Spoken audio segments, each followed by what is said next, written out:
The morning sun was already warm on the dusty road that led out of Bethany. Jesus and his disciples were making their way towards Jerusalem, the air thick with anticipation and, perhaps, a growing hunger. As they walked, Jesus' gaze fell upon a fig tree in the distance, lush with green leaves, promising the shade and sustenance they needed. Now, it was not the season for figs to be ripe, everyone knew that. But this particular tree, with its abundant foliage, held out an implicit promise. In that climate, fig trees often bore early fruit on their new growth, even before the main harvest season.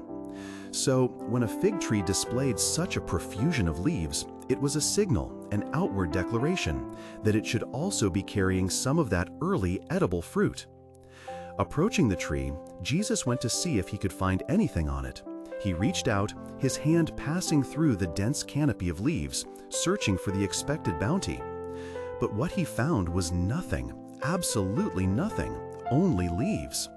A grand, impressive display of green, but no fruit, no sustenance, just an outward show that failed to deliver on its silent promise. And in that moment, Jesus spoke words that must have shocked his disciples. "May no one ever eat fruit from you again." A quiet yet profound curse upon a seemingly innocent tree. The disciples heard it, undoubtedly bewildered by the abruptness and the apparent severity of the pronouncement. They likely exchanged confused glances, but said nothing as they continued their journey into the city. The day unfolded, full of teaching and confrontation in the temple. When evening came, Jesus and his disciples left Jerusalem, perhaps passing the same fig tree in the fading light, still standing, still adorned with its fruitless leaves. The next morning, as they retraced their steps, something striking caught their attention. There, by the roadside, stood the fig tree. But it was no longer lush and green. It had withered from the roots, shriveled and lifeless, a stark skeleton of its former vibrancy. Peter, remembering Jesus' words from the day before, exclaimed, "Rabbi, look, the fig tree you cursed has withered." His voice likely held a mix of awe and wonder, perhaps a touch of apprehension. Jesus' response, however, was not about the power of his word, at least not primarily. It was about a much deeper, far more significant spiritual truth. He said to them, "Have faith in God. Truly, I tell you, if anyone says to this mountain, 'Go, throw yourself into the sea,' and does not doubt in their heart, but believes that what they say will happen, it will be done for them. Therefore, I tell you, whatever you ask for in prayer, believe that you have received it, and it will be yours. And when you stand praying, if you hold anything against anyone, forgive them, so that your Father in heaven may forgive you your sins." At first glance, this teaching about faith, prayer, and forgiveness might seem disconnected from a withered tree. But it is precisely through this broader teaching that the fig tree becomes a powerful, poignant parable for us. The fig tree, with its abundant leaves but utter lack of fruit, became a vivid metaphor for outward religiosity without inner reality. It represented a life that presented a beautiful, impressive facade, all the right appearances, all the outward trappings of spirituality, but lacked genuine, life-giving fruit. It was a picture of spiritual barrenness hidden behind a deceptive show of vitality. This lesson resonates deeply within the life of a believer. God desires more than just a public display of faith. He looks beyond the leaves, the rituals we observe, the words we speak, the church attendance, the Christian labels we wear.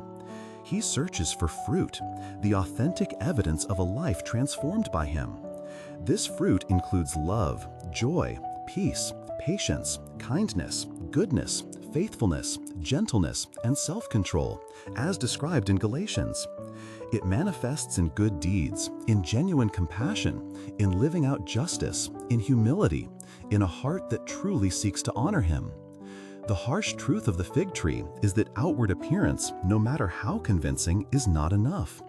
God desires authentic faith, a faith that is not merely spoken but lived, a faith that produces real, tangible fruit rooted in a living, vibrant relationship with Him. A life that claims to know God but fails to produce the fruit of His Spirit, or fails to engage in genuine acts of love and righteousness, is like that fig tree, impressive to look at, perhaps, but ultimately barren and disappointing in God's eyes. And the deeper lesson Jesus gave about faith, prayer, and forgiveness speaks to how that fruitfulness comes about. It's not through our own striving for perfection, but through a deep, abiding faith in God, a consistent conversation with Him in prayer, and a heart open to His transformative power, which includes the radical act of forgiveness.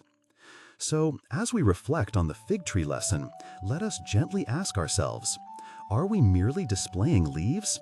Are we comfortable with the outward appearances of faith while neglecting the deeper work of cultivating a heart that truly bears fruit for God's glory?